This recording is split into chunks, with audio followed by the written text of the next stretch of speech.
Hello dear students, I hope you all have seen the first part and you really enjoyed that also. If you have not seen, please see that so that you don't have any doubt in this discussion. So, proceeding next, in the chapter electricity, so far we have discussed electric current and potential difference. Students generally have the doubt कि how a cell creates potential difference. How a cell creates a potential difference. तो आइए इसको समझते हैं. मान लो किसी circuit में बच्चों आपने क्या किया, यहां पे एक सेल लगा दिया किसी कंडक्टर के एंड्स के क्रॉस.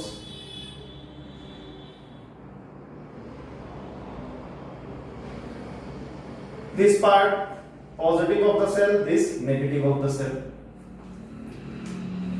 तो सेल की अगर केमिस्ट्री को देखें बच्चों तो सेल के अंदर क्या है, दो टर्मिनल है. इन रियलिटी दो केमिकल है. ये केमिकल एक है,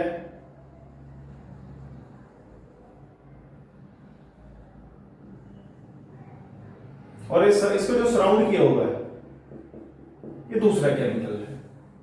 इन दोनों के बीच में बच्चों रेडॉक्स रिएक्शन होता है. इन दोनों के बीच में क्या होता है, रेडॉक्स रिएक्शन, जिसकी वजह से इस केमिकल के सारे इलेक्ट्रॉन्स इस एंड पे क्या हो जाएंगे, एक्यूमुलेट हो जाएंगे.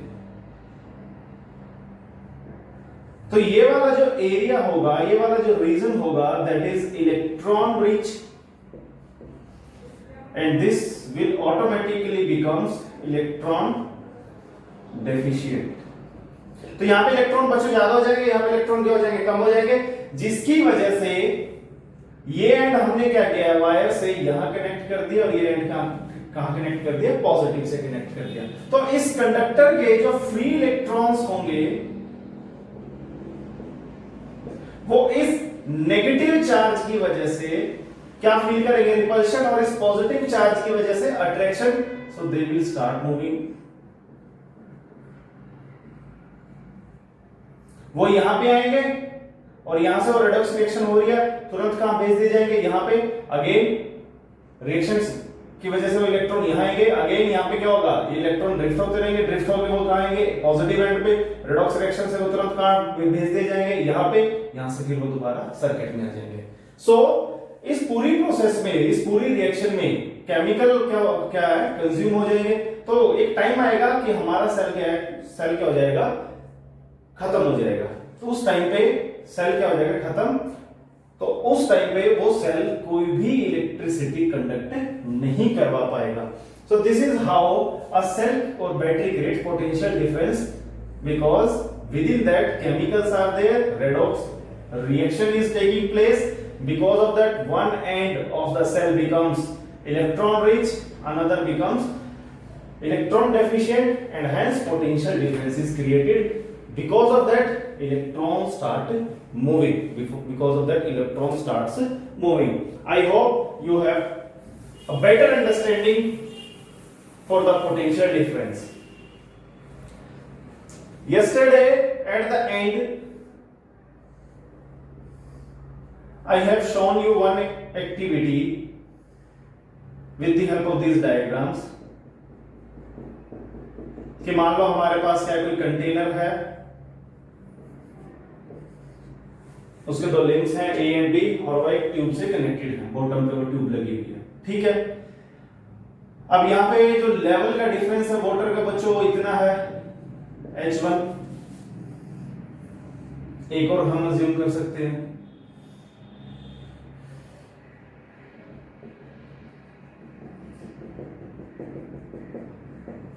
यहां पे बच्चों लेवल का डिफरेंस वाटर का लिंक ए और बी के बीच में H2 है. तो H2 जो लेवल का डिफरेंस है वो ग्रेटर देन H1 है. तो इस केस में यहां पे पानी की स्पीड क्या होगी, वाटर करंट क्या होगा, ज्यादा. तो यहां पे वाटर करंट क्या होगा बच्चों, ज्यादा. Is more here, water current will be less. मैं एरो की लेंथ से इसको सपोज करो दिखा रहा हूं. वाटर करंट लेस हो जाएगा। तो अगर लेवल डिफरेंस ज्यादा है तो वाटर करंट क्या है, ज्यादा। इन द सेम वे अगर पोटेंशियल डिफरेंस भी ज्यादा होगा तो करंट भी क्या हो जाएगा बच्चों, ज्यादा हो जाएगा। इस पर्टिकुलर रिलेशन को क्या बोलते हैं, ओम्स लॉ। इस पर्टिकुलर रिलेशन को क्या बोलते हैं, ओम्स लॉ। तो उसको अब हम स्टडी करेंगे। उसको स्टडी करने से पहले एक छोटा सा कंसेप्ट हम ले लेते हैं।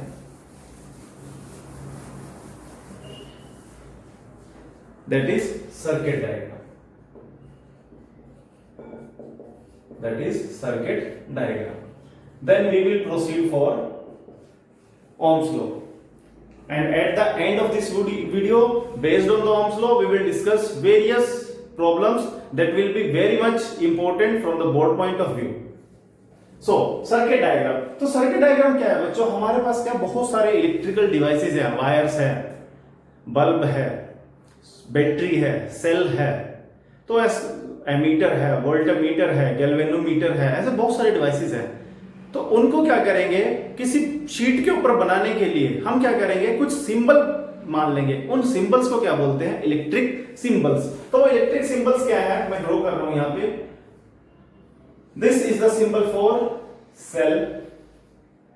अगर ऐसी एक दो या दो से ज्यादा सेल को हमने ऐसे जोड़ दिया तो वो बन जाएगी बैटरी। अगर हमारे पास क्या बच्चों स्विच है, आपके घरों में भी होते हैं, बटन्स होते हैं, ठीक है। अगर वो स्विच ऑफ है,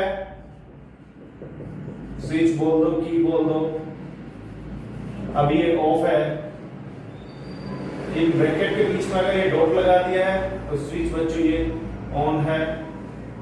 ऐसे भी इसको रिप्रेजेंट करते हैं की को। ये अभी स्विच की एक बना सकते हो आप, कोई प्रॉब्लम नहीं है उसमें। ये की क्या है, ऑफ स्टेट में है। ऐसी ही की, ये बच्चों की है ऑन स्टेट। तो कुछ सिंबल्स हमने मान लिए हैं। कई बार सीबीएसई में 1 मार्क में पूछ लिए जाते हैं। ये ऑन हो गया।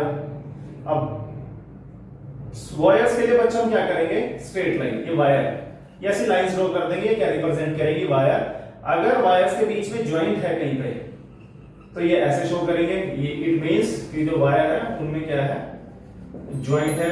अगर वायर्स बच्चों क्रॉस करके गई है, ज्वाइंट नहीं है, तो वायर क्या कर रही है, एक दूसरे को ये क्रॉस कर रही है। So these wires are crossing. तो आप इसको पैरेलल, मेरे पैरेलल आप इसको ड्रॉ कर लीजिए ताकि आपको कोई प्रॉब्लम ना हो।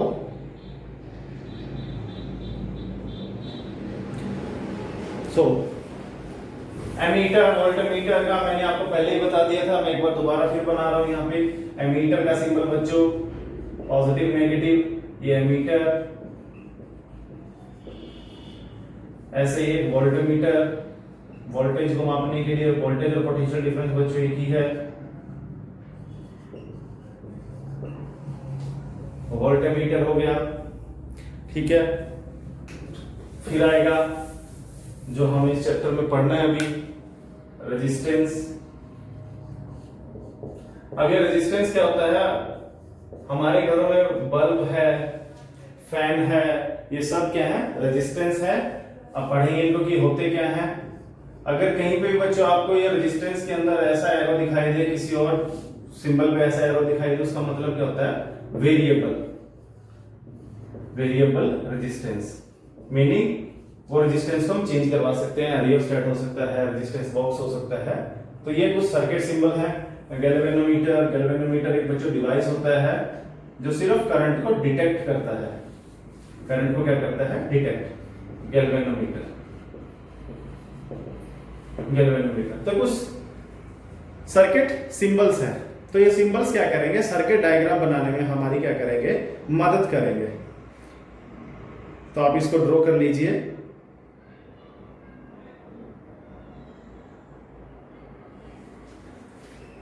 तो अब हम क्या करते हैं, एक सर्किट डायग्राम मैं आपको बना के दिखाता हूं कि बनाने कैसे हैं सर्किट डायग्राम। बल्ब का भी है, ये बच्चों बल्ब है, ठीक है। मान लो पेपर में कोई क्वेश्चन आ जाए कि आप एक सर्किट डायग्राम ड्रॉ कीजिए जिसमें एक बल्ब है, एक की ऑफ स्टेट में है और दो सेल्स हैं, ईच ऑफ वोल्टेज 1, तो टोटल वोल्टेज क्या हो जाएगा बच्चों 2 इंटू 1 वोल्ट 2 वोल्ट। और उसी सर्किट में बच्चों एमीटर भी लगा रखा है और वोल्टमीटर भी लगा रखा है। तो आपको एक सर्किट बनाना है। तो बल्ब है बच्चों, तो सबसे पहले बल्ब को ड्रॉ करो। उस बल्ब को क्या कर रखा है बच्चों, बैटरी से जोड़ दो, बैटरी से जोड़ रखा है, ठीक है। फिर क्या है, की भी दी हुई है ऑफ स्टेट में, तो हमारा ये हो गया सर्किट। अब हम इनको अरेंज करेंगे। अब बच्चों आप सबको पता है कि एमीटर को कैसे लगाते हैं, सीरीज में। तो सीरीज क्या हो जाएगी, यहां से शुरू है, इसी लाइन के ऊपर बल्ब आया, तो इसी लाइन के ऊपर हम कहीं पे भी एमीटर को लगा दें, पॉजिटिव को पॉजिटिव, बैटरी के नेगेटिव को नेगेटिव। एमीटर क्या बताएगा, कितना करंट है, मीनिंग 1 सेकंड में कितना चार्ज पास हो गया, दैट इज करंट। अब वोल्टेज है बैटरी की, 2 वोल्ट का बैटरी है, बल्ब के क्रॉस लगा हुआ है, तो बल्ब के क्रॉस कितना पोटेंशियल डिफरेंस है वो मापने के लिए वोल्टेज वोल्टमीटर लगा देंगे। ये वोल्टमीटर लगा दिया। अब ये वोल्टमीटर क्या बताएगा, पोटेंशियल डिफरेंस, मीनिंग 1 कूलम के चार्ज को चलाने में कितना वर्क हो रहा है वो आपको ये बताएगा। 1 कूलम के चार्ज को चलाने में बैटरी कितनी अपनी वर्क कर रही है। तो ये क्या हो जाएगा, एक सर्किट डायग्राम। तो ये सर्किट डायग्राम क्या है हमारे लिए, क्या है, किसी भी अरेंजमेंट को पेपर पे छापने के लिए काफी हेल्पफुल हो जाते हैं। तो इसलिए हम क्या करते हैं, सिंबल्स की मदद से सर्किट डायग्राम बना लेते हैं। I hope that is clear.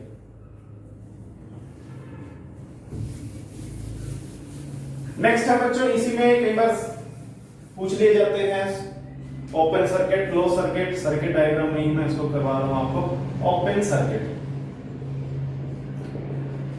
मान लो क्या है बच्चों, आपके पास एक सर्किट है,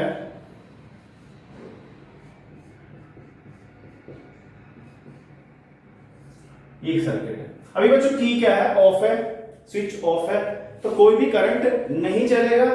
तो कोई भी करंट नहीं चल रहा है, if current in the circuit does not flow, तो ऐसे किसी सर्किट को बोलते हैं बच्चों ओपन सर्किट। तो ओपन सर्किट में कोई भी करंट नहीं होगा।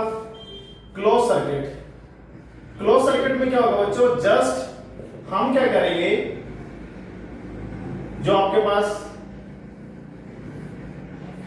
स्विच है उसको ऑन स्टेट में कर देंगे। ऑन स्टेट के लिए डॉट लगा, जैसे डॉट लगा देंगे तो कन्वेंशनल करंट ऐसे दौड़ जाएगा और ये बल्ब क्या कर जाएगा, ग्लो कर जाएगा। तो हियर करंट विल फ्लो। तो ओपन सर्किट में बच्चों कोई भी करंट नहीं चलेगा। क्लोज सर्किट में बच्चों क्या है, जैसे आप स्विच को ऑन करोगे करंट चलना शुरू हो जाएगा। So this is the difference between open circuit and close circuit. Now coming to the most important part of this chapter, I am saying most important, तो आपको उसको बड़े ध्यान से समझना है, बड़े इंजॉय से उसको पढ़ना है। ओम्स लॉ को, बड़ा इंटरेस्टिंग है ओम्स लॉ।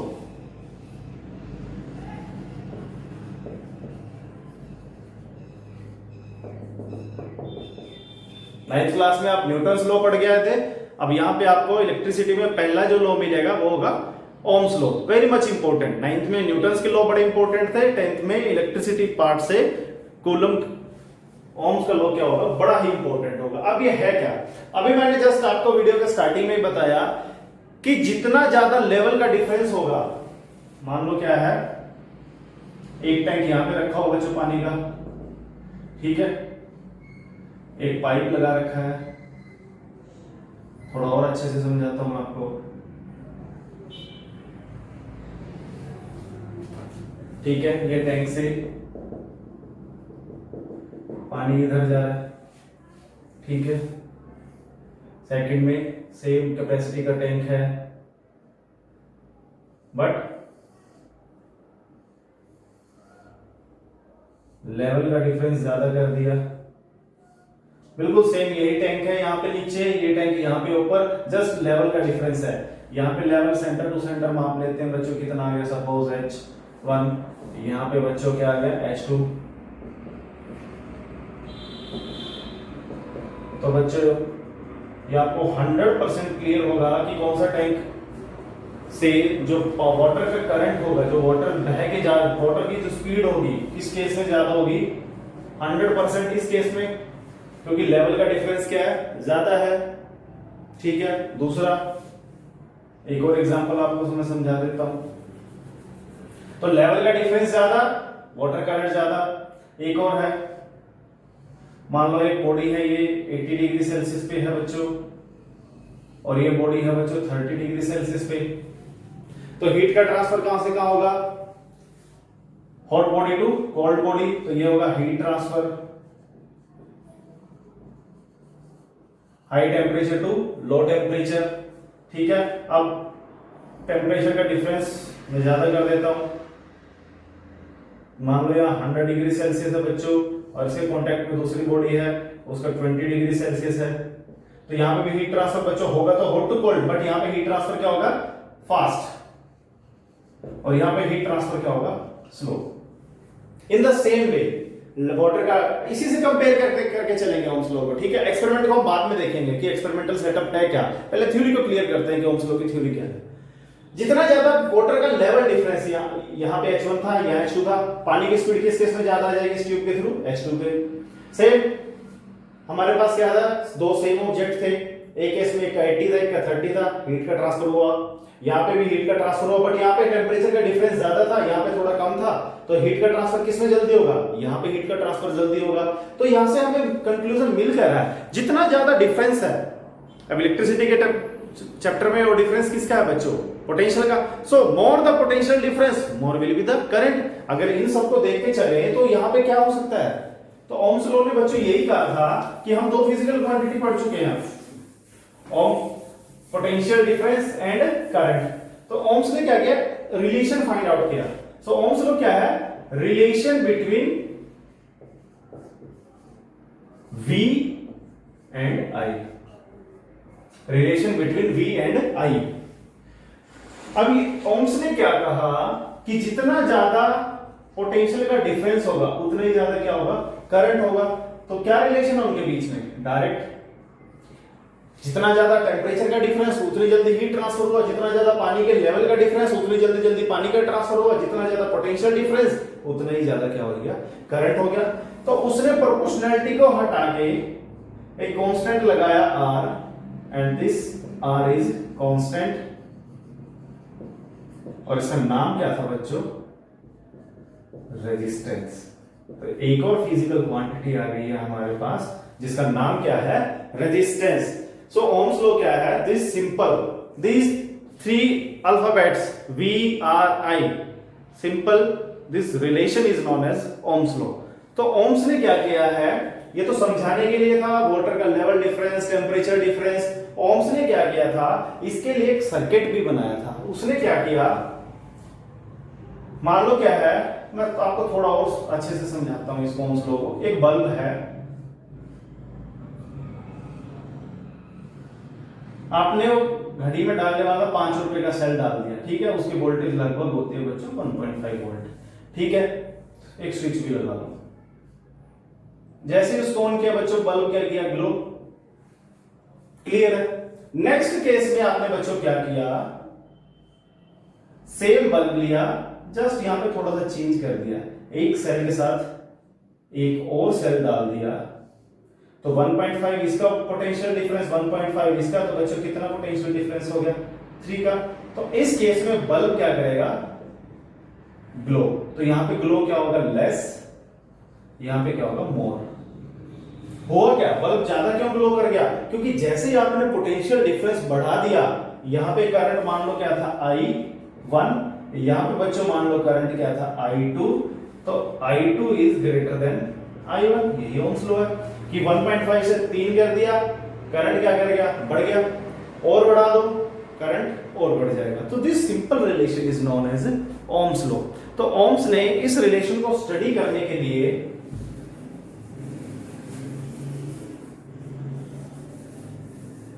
एक सेटअप बनाया। हमने यहां पे बल्ब से लिया है, और भी कोई रेजिस्टेंस हो सकता है, तो हम उसका क्या करेंगे, सिंबल बना देंगे, सिंपल, क्लियर। यहां पे क्या लेंगे हम,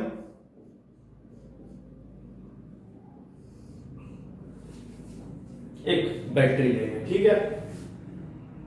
किस किस का रिलेशन है बच्चों, V और I। V को मेजर करने के लिए वोल्टामीटर हमेशा पैरेलल में लगा दो इसको, करंट मेजर करने के लिए एमीटर इसको सीरीज में लगा दो बच्चों। ये हो गया ओम्स लॉ का सर्किट डायग्राम। अब यहाँ पे क्या चेंज करवा रहे हैं बच्चों, पोटेंशियल डिफरेंस, तो बैटरी क्या होगी, वेरिएबल, ठीक है। बैटरी हो जाएगी वेरिएबल, तो मैंने यहाँ पे एरो लगा दिया। तो आपके पास क्या होगी, बैटरी वेरिएबल। आप जैसे जैसे बैटरी के वोल्टेज को चेंज करोगे, करंट भी क्या करता रहेगा, उसके कॉरस्पॉन्डिंग चेंज करता रहेगा। But temperature of the conductor must remain constant,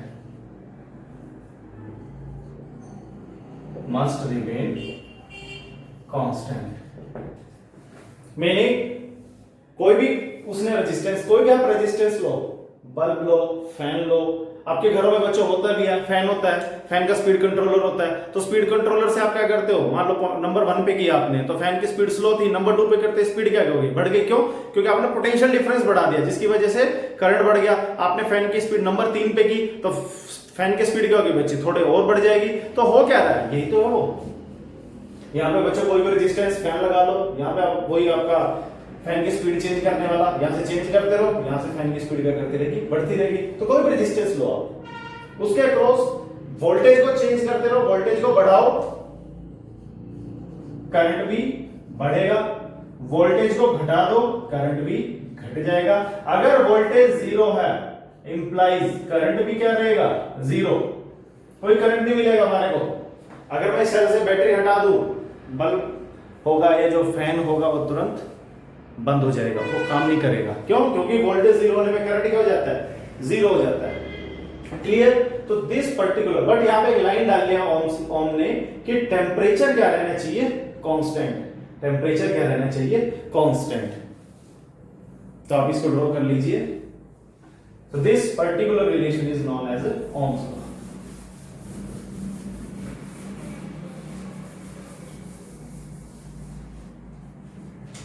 अब ओम्स के according V is equal to IR, I is the resistance, और V is equal directly proportional to I। अब वोल्टेज और करंट के बीच में ग्राफ बनाएंगे बच्चों। यहां मैं x के लो वोल्टेज ले रहा हूं, करंट कहां ले रहा हूं, यहां पे ले रहा हूं y एक्सिस पे। तो जब भी कोई डायरेक्ट रिलेशन का ग्राफ बनाना है, आप मैथमेटिक्स की हेल्प से बनाओ, वो बच्चों क्या आएगा, स्ट्रेट लाइन। वो क्या आएगा, स्ट्रेट लाइन।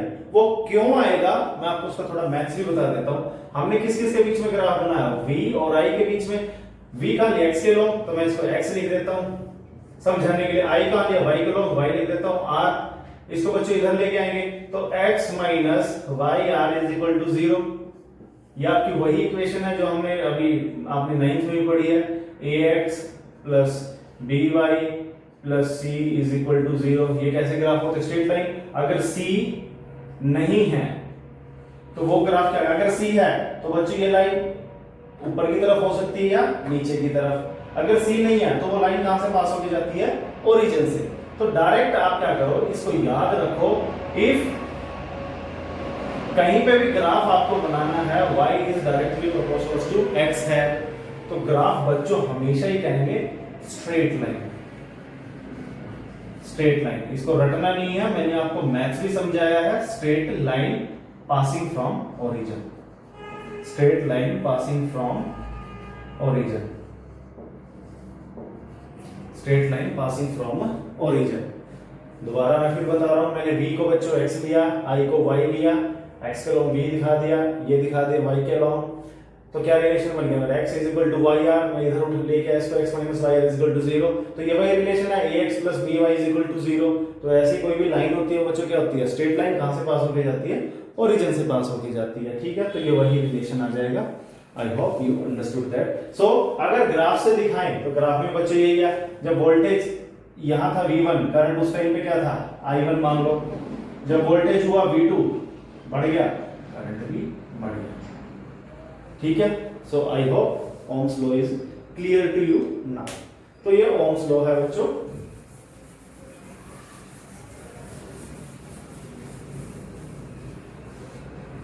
अब ओम्स लॉ में एक नई टर्म आई है रेजिस्टेंस, उसको डिस्कस करेंगे हम।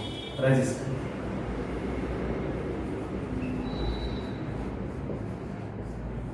रेजिस्टेंस अभी रेजिस्टेंस है क्या, दोबारा से मान लो ये कंडक्टर है, ये इसके एटम्स हैं, ठीक है, सभी एटम एक दूसरे से जुड़े हुए हैं। मैं इन एटम्स को थोड़ा बड़ा करके आपको दिखा रहा हूं। मान लो ये कंडक्टर ए है, तो ये ए के एटम्स हो जाएंगे, ये सब एक दूसरे से जुड़े हुए हैं, सब ए के एटम है बच्चों ये।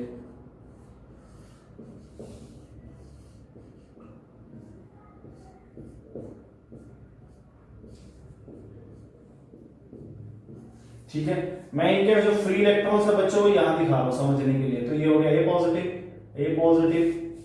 ये मैं फ्री इलेक्ट्रॉन्स यहां दिखा रहा हूं।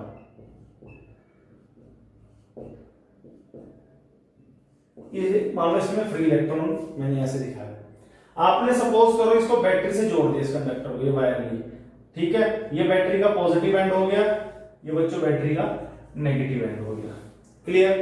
तो ये सारे फ्री इलेक्ट्रॉन क्या फील करेंगे बच्चों? रिपल्शन। किधर भागेंगे? पॉजिटिव एंड की तरफ। जब ये भाग रहे हैं तो भागते भागते क्या होगा, इलेक्ट्रॉन का इन आयंस के साथ, और इन आयंस को बोलते हैं बच्चों कर्नल्स। इन इलेक्ट्रॉन्स का क्या हो जाएगा यहां पे? Collision.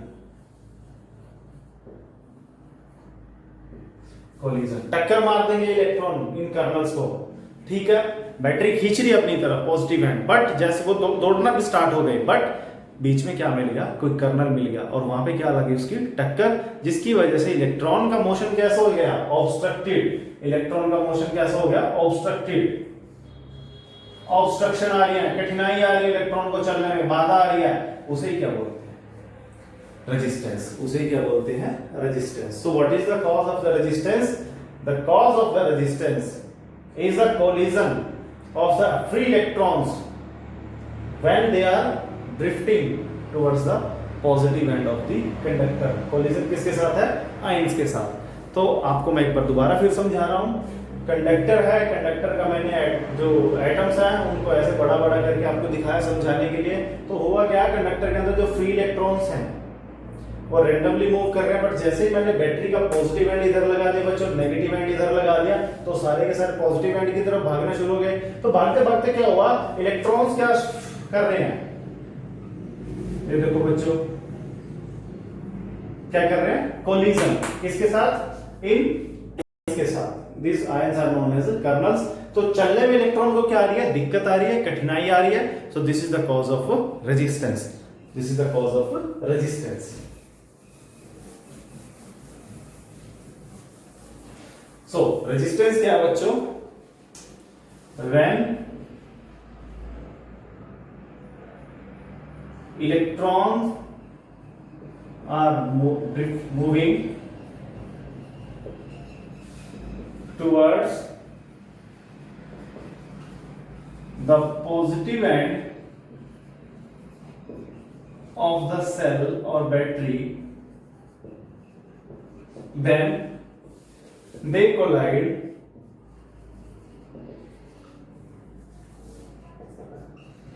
with the atoms, and hence their motion is obstructed. उनके मोशन में बाधा आ रही है, which is the cause of resistance. ये दो लाइन में क्लियर होगा आपको, which is the cause of resistance. वो डायग्राम बना लेना बच्चों और ये लिख लेना, resistance, which is the cause of resistance. तो रेजिस्टेंस क्या है? इलेक्ट्रॉन को चलने में दिक्कत आ रही है। कोई भी रेजिस्टेंस हो, बल्ब हो, फैन हो, कुछ भी हो आपके पास, जब भी इलेक्ट्रॉन उसके अंदर चलेंगे तो उनको चलने में बच्चों क्या आएगी? कठिनाई आएगी। उस कठिनाई को, उस दिक्कत को, उस तकलीफ को क्या बोलते हैं? उस ऑब्स्ट्रक्शन को क्या बोलते हैं? Resistance.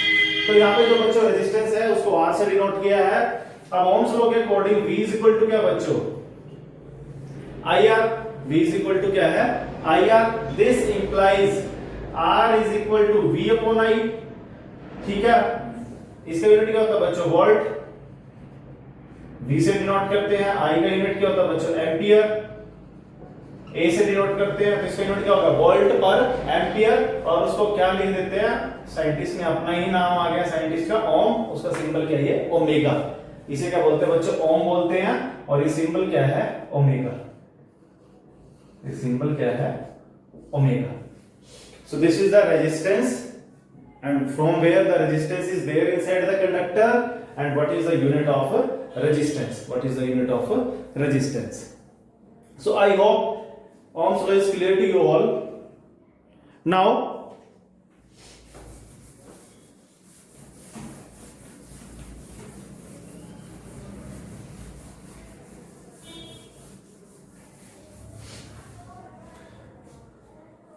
Now we will see some problems based on Ohm's law. First we will take very easy problem. मान लो क्या है बच्चों, हमारे पास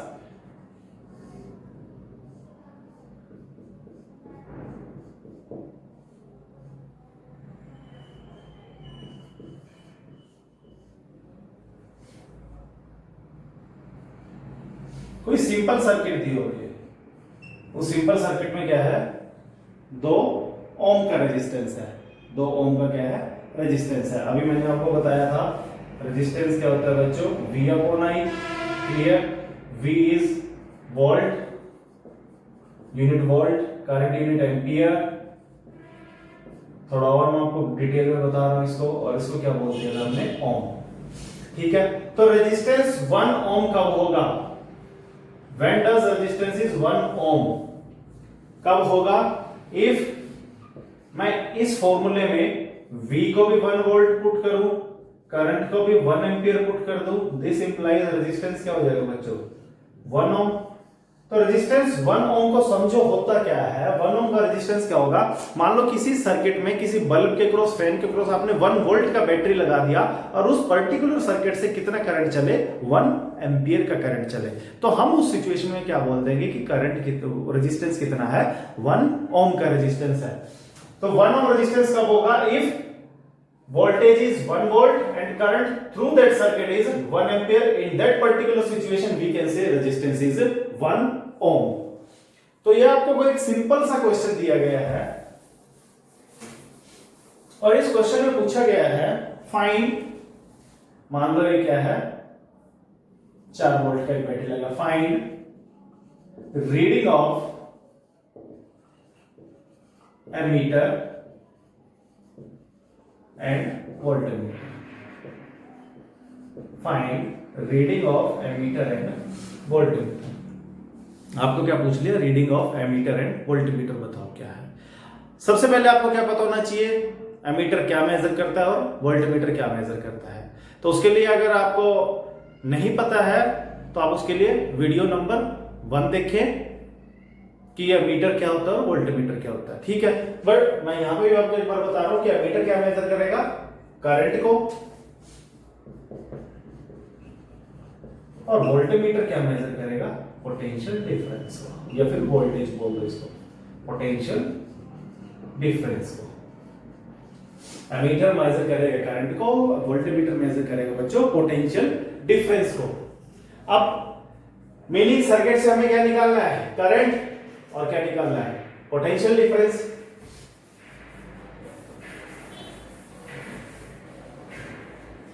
We know that V is equal to IR, I is equal to क्या हो जाएगा बच्चों, V अपॉन R।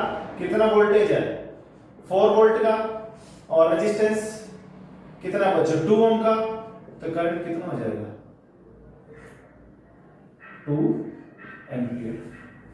करंट क्या हो जाएगा, 2 ampere. Meaning reading of ammeter क्या आ जाएगा, 2 एम्पियर। दूसरा रीडिंग ऑफ वोल्टमीटर निकालना है। ठीक है, वो हम निकालते हैं। V इज इक्वल टू बच्चों IR, कितना रेजिस्टेंस है, करंट कितना। अब बच्चों देखो क्या है, बैटरी ने कितना करंट भेज दिया, 2 एम्पियर का, तो एमीटर से 2 एम्पियर का करंट हो जाएगा। और रेजिस्टेंस में कितना जाएगा बच्चों, रेजिस्टेंस में भी कितना जाएगा 2 एम्पियर का, क्योंकि सीरीज में करंट क्या रहता है, सेम रहता है। सीरीज में करंट क्या रहेगा, सेम रहेगा। तो यहां से भी कितना करंट जाएगा बच्चों, 2 एम्पियर का ही करंट चला जाएगा, ठीक है। और यह रेजिस्टेंस कितना है 2 4 वोल्ट। तो यहां पे मैंने आपको ये पर्टिकुलर क्वेश्चन क्यों दिया, सिर्फ ये समझाने के लिए कि सीरीज में करंट क्या रहता है, सेम। बैटरी 2 एम्पीयर का दिया, यहां से 2 एम्पीयर का गया, इसमें से होता हो बच्चों ऐसे आ जाएगा। क्लियर। वोल्टेज की रीडिंग 4 वोल्ट आई, वही क्या थी आपकी अप्लाइड। मीनिंग क्या है, इस पर्टिकुलर के साथ क्या लगा हुआ है, 4 वोल्ट का एक बैटरी लगा हुआ है, ठीक है, और कोई रेजिस्टेंस है नहीं है पूरे सर्किट में। मीनिंग क्या है, ये सारे का सारा जो वोल्टेज है वो कहां खर्च हो रहा है, इस पर्टिकुलर के एंड्स पे क्या हो रहा है, खर्च हो रहा है। ये सारे का सारा वोल्टेज कहां खर्च हो रहा है बच्चों, यहां पे हो रहा है। बैटरी क्या कर रही है, अपनी सारी एनर्जी, ठीक है, 4 वोल्ट मतलब एक कूलम के चार्ज को चलाने के लिए कितनी एनर्जी लगा रही है बैटरी, 4 जूल की एनर्जी लगा रही है, 4 जूल की एनर्जी, वो सारे के सारे इस रेजिस्टेंस के अक्रॉस ही लगेगी उसकी एनर्जी। क्यों, कोई दूसरा रेजिस्टेंस नहीं है। तो सीरीज में बच्चों क्या सेम रहेगा, करंट, और पैरेलल में क्या सेम रहेगा, पैरेलल में क्या सेम रहेगा बच्चों, वोल्टेज सेम रहेगा, ठीक है। ये पर्टिकुलर क्वेश्चन देने का मेरा यही मोटिव था।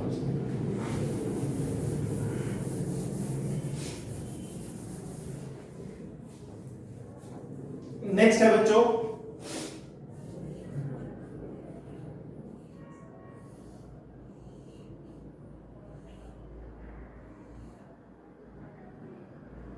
यहां पे V लिया, यहां पे I, 2 कंडक्टर है A B।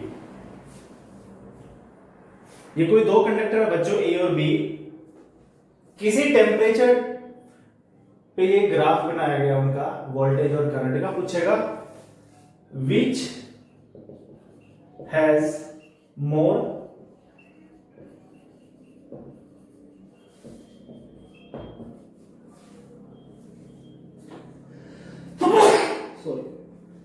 which has more resistance। तो हमें क्या बताना है कि कहां पे रेजिस्टेंस ज्यादा है। तो उसके लिए बच्चों हम क्या करेंगे, हमें पता है V is equal to IR होता है, ये तो कांस्टेंट है, तो मैं प्रोपोर्शनलिटी लगा दूं, V is directly proportional to I। Meaning जितना ज्यादा वोल्टेज होगा उतना ही ज्यादा क्या होगा, करंट होगा। क्लियर है आपको ये तो, ठीक है। अब हमें निकालना क्या है, यहां से अब इस फॉर्मूले का यूज करते हुए बच्चों हमें रेजिस्टेंस बताना, तो मैं उसको लिख दूंगा V अपॉन I। क्लियर है। अब V is directly proportional to I मैंने कब लिखा, जब R क्या था बच्चों, कांस्टेंट। सेम यहां पे मैं अगर करंट को कांस्टेंट मान लूं, अगर मैं करंट को कांस्टेंट मान लूं, तो R is directly proportional to क्या हो जाएगा, V। ये ओम्स लॉ नहीं है बच्चों, this is not Ohm's law. Ohms law तो सिर्फ यही है, यही है ओम्स लॉ। बट इस ग्राफ को समझने के लिए मैंने इसमें थोड़ा सा चेंज कर दिया। R is equal to V upon I। जब हम कांस्टेंट हटा के प्रोपोर्शनलिटी लगा सकते हैं, मीनिंग तो प्रोपोर्शनलिटी हटा के कांस्टेंट आता है, तो कांस्टेंट हटा के मैंने क्या कर दिया, प्रोपोर्शनलिटी लगा दी। तो मैंने इस पर्टिकुलर फॉर्मूले में करंट कांस्टेंट मान लिया, तो R is directly proportional to क्या हो जाएगा, V। तो मैं इस ग्राफ में करंट को कांस्टेंट कर दूं, ये हो गया। करंट आप A के लिए भी उतना है और B के लिए भी उतना है, बट A के लिए वोल्टेज आया V1 और B के लिए वोल्टेज आया V2। B के लिए वोल्टेज आया V2। कौन सा वोल्टेज ज्यादा है बच्चों, V2 ज्यादा है। वोल्टेज ज्यादा होगा तो इस पर्टिकुलर सिचुएशन में रेजिस्टेंस भी क्या होगा, ज्यादा। तो किसका रेजिस्टेंस ज्यादा आ जाएगा बच्चों, B का। Using this implies B has more resistance. B has more resistance. Clear? मैं दूसरा यही ग्राफ बना रहा हूं। किसी पर्टिकुलर क्वेश्चन को समझाने के लिए। अब मैं यहाँ पे बच्चों करंट ले रहा हूं और यहाँ पे वोल्टेज, वही कंडक्टर है,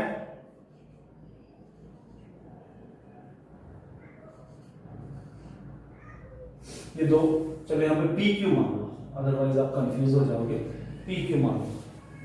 अब पूछ लिया which has more resistance, which has more resistance.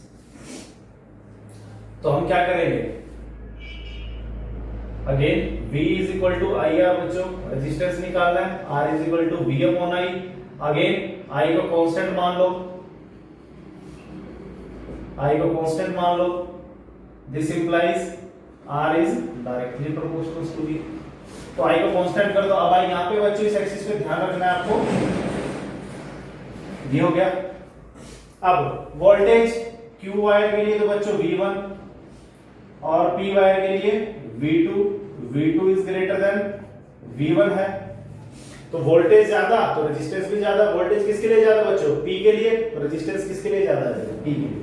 तो P has more resistance, P has more resistance, P has more resistance. तो आप सिंपल ये फॉर्मूला यूज करो। मैं इसका आपको एक शॉर्ट ट्रिक भी दे देता हूं अभी करंट कहां था बच्चों हमारा, इधर था, वोल्टेज इधर, ये P वायर था, ये Q, स्लोप किसका ज्यादा था बच्चों, P का, θ1 ये है θ2। शॉर्ट ट्रिक ले लेते हैं अब यहां से हम, क्या पता चल गया हमारे को कि अगर पर्टिकुलर ऐसे ग्राफ है, वोल्टेज यहां पे लिया हुआ है y के लॉन्ग, करंट लिया हुआ है x के लॉन्ग, वोल्टेज है y के लॉन्ग, करंट है x के long, so θ1 is greater than θ2, this implies resistance P resistance greater than Q resistance। Direct आप पेपर में ऐसा लिख सकते हो, स्लोप इज मोर, बिकॉज इसको क्या बोलते हैं थीटा को बच्चों, स्लोप, स्लोप इज मोर। इस थीटा को क्या बोलते हैं बच्चों, slope, because slope is more. Next is, जैसे पहले वाला ग्राफ था बच्चों,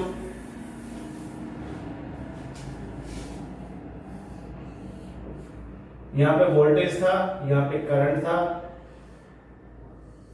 ये वायर A था, ये वायर B था I think,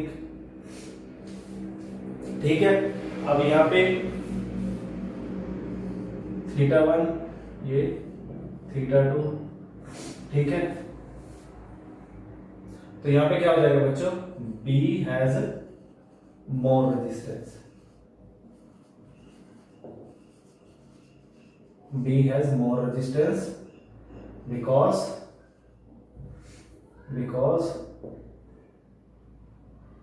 θ2 is less than θ1, ठीक है। इस पर्टिकुलर में जिसका एंगल कम उसका रेजिस्टेंस ज्यादा, इस पर्टिकुलर में जिसका एंगल ज्यादा उसका रेजिस्टेंस कम। तो यहां तक अब हमने पढ़ा बच्चों ओम्स लॉ, उससे रिलेटेड मैंने आपको कुछ क्वेश्चन भी करवाए, और अब नेक्स्ट वीडियो में हम पढ़ेंगे बच्चों किन फैक्टर्स पे रेजिस्टेंस डिपेंड करता है। Thank you very much.